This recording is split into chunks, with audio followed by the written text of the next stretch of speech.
kind of starting at the beginning. What age were you when you started playing football? Uh, I probably was in the second grade. Initially, I played soccer. That Okay. was my first sport. I mean, I love soccer. And then I eventually moved to football. And then my friend, he challenged me to play basketball, and I challenged him to play football. And then we continued to do both together. And we continued to climb the charts together. We graduated together. We put up numbers at our high school in Virginia together. And I mean, he was Mr. Quarterback. I was Mr. Running back. It was a beautiful thing. I wish he could have played defense a little more with me because he was a good safety, but I played cornerback as well.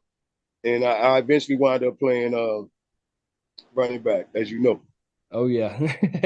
Did was it your dream to play, college and professional sports as a kid, or did just kind of Well, well, see, I had already skipped the process in my mind. Tell you the truth, I'm just saying.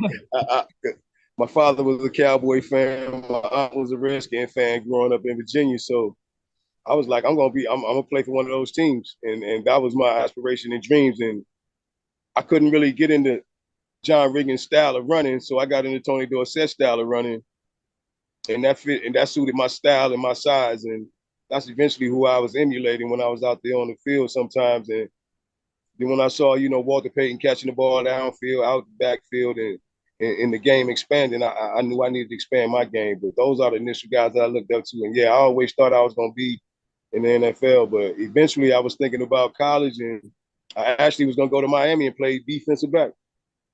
okay? That's I love the Bears. So and my dad, he's a Cowboys fan or was a Cowboys fan. He don't as a What that mean was what happened to him? I don't think he likes Jerry Jones too much. Oh, okay. But as After a 20 plus years, I can get it. yeah, but as a kid, he always loved the Cowboys. So I've heard a lot of them stories. You grew up in Falls Church, Virginia. What's Falls Church like? It's a combination. It's a melting pot of everything and everyone and every culture. I mean, I had the blessings of all cultures and all people to meet in the walks of life, and it was pretty much a blessing for me to grow up, especially at the high school I went through, Jeff Stewart, being right there in the smack heart of all of it. And it was pretty decent. I could walk to a McDonald's. I could walk to a Toys R Us. It was pretty easy. I could walk to the game room, and I could go break dance. It was